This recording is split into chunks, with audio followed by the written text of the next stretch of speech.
Hello, hello, hello. My name is Lisa. I am the Self Mastery Princess, and on my channel, we discuss the art of self mastery because when you master yourself, you master the world. Do me a favor, go ahead and hit that subscribe and like button, and let's jump right on into the video. You guys know I love talking to y'all. We're going to be talking about how to set healthy boundaries. Ooh. The B word. We're going to be talking about how do you set healthy boundaries? How do you ensure that you are communicating what it is that you need and you want in your professional, romantic relationships? Don't worry, I got you. First and foremost, what are boundaries? Boundaries are limits and rules that we set for ourselves within relationships and even within ourselves.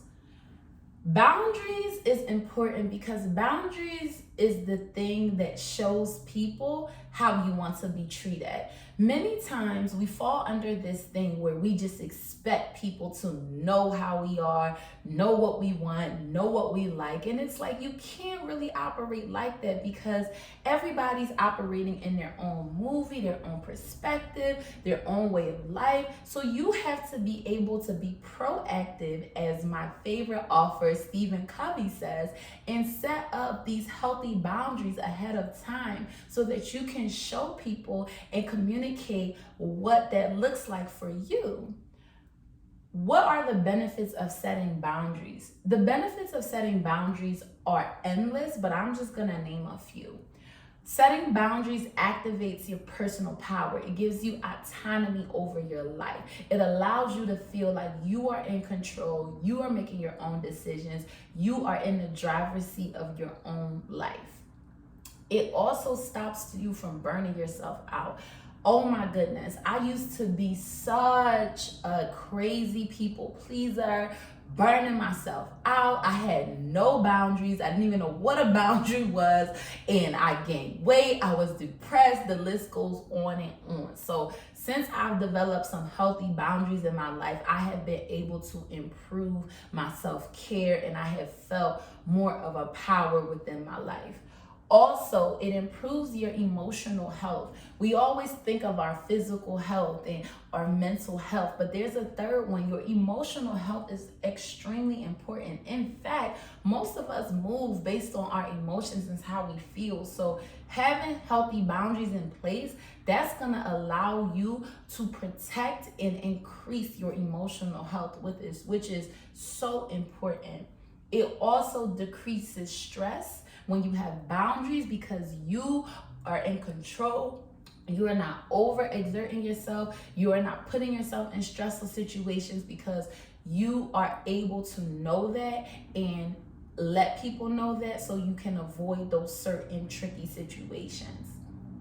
Also, boundaries, and this is one of the ones I love, it gives people a clear expectation as to what they're getting with you. And what I've come to learn in my life is that I used to be so scared to tell people how I feel, what I need, what's important to me, because I felt like, oh my gosh, if I tell them, it's too much. But funny enough, when I started to be more clear with my expectations and what I need from my romantic partner, my family, my friends, my employer, my business, my, different things that I do, I started to find that it was actually better, deeper relationships, and people actually appreciated the fact that they knew, okay, if I go with Lisa and I want Lisa to do something, this is what Lisa needs. And now they have the option and the opportunity to decide if they want to proceed or they don't. So that's definitely something that I love, is that it gives people that clear expectation as to what you need versus what you don't need.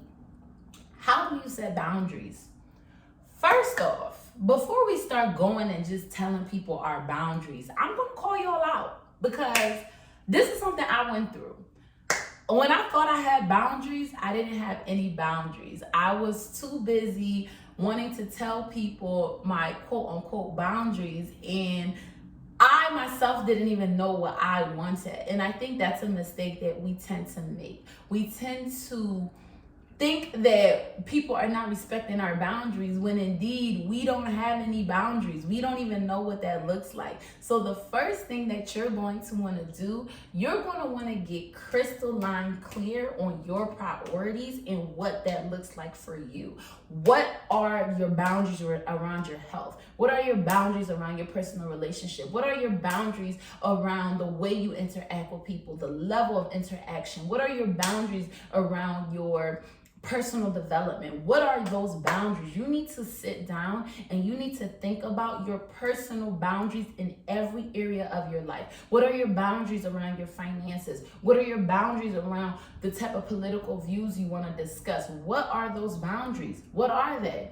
Because you can't be mad at other people for not respecting your boundaries when you don't even have any boundaries, you know? And this was something that I didn't know. I didn't know. And that's why I want to give you guys this video, because I truly didn't know I didn't have boundaries. I just kept getting frustrated because what people are doing, but I didn't have boundaries. What are your communication boundaries? You need to sit down and you need to get crystalline clear as to what those boundaries are and how that looks like for you. Nothing is wrong. You just need to know how that looks like for you and in your life.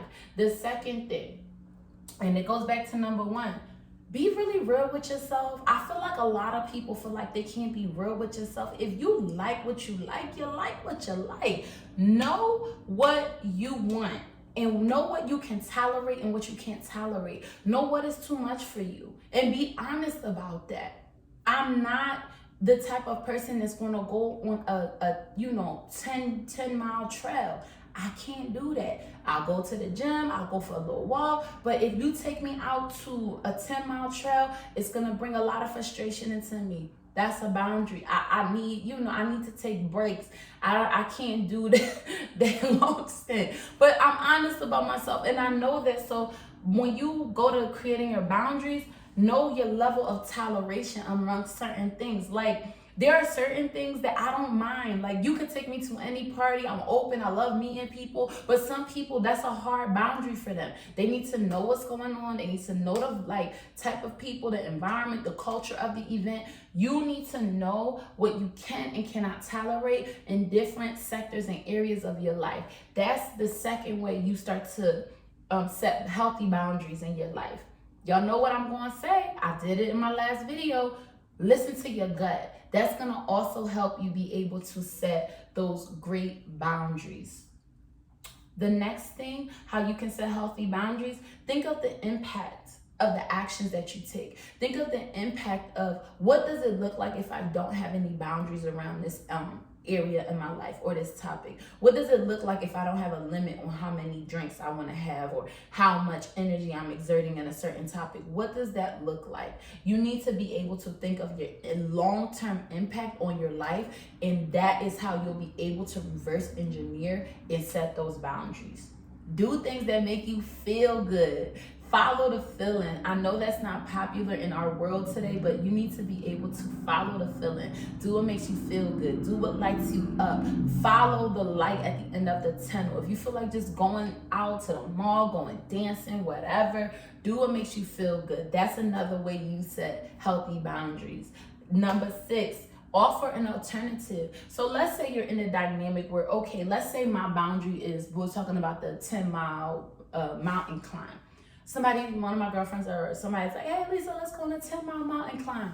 I'm not going to just shoot them down. I'm going to say, okay, how about this? Can we go to the mountain resort and can we do like a mile first and work our way up? Like, that's an alternative. So that's important. Don't just, attack people with your boundaries. Offer an alternative. Always look for that win-win situation. Also, be assertive. Learn how to activate your voice and be assertive without, overreacting, and just tell people how you feel and tell people what you want. You don't need to, dramatize it or whatever. Just be assertive. If you're out at the store and you see a charge that's mistaken, just go to the people and say, oh, I was looking at my receipt. I see that something, I've been overcharged. Can we please look into it? Simple. You don't need to go causing a ruckus, calling a manager. Just be assertive and do that in the way you communicate your boundaries. So if we're going to do, let's do a quick recap. Boundaries, they're the limits and rules that we set for ourselves and for other people. There's so many benefits. It stops you from being stressed. It increases emotional health. It promotes your personal power. How do you set those boundaries? You get crystalline clear on your priorities. You know internally what you can and cannot tolerate. You listen to your gut. You think of the long-term impact about your actions, reverse engineer it to make those boundaries. You do things that make you feel good. Offer an alternative when communicating those boundaries. Be assertive. And that is all I have for you guys today. Don't forget, in the description bar, go to my Facebook page. I'm going to be posting some exclusive content there. It's going to be in the description box. My name is Lisa. I'm the Self Mastery Princess. I'll see you guys in the next one. Bye.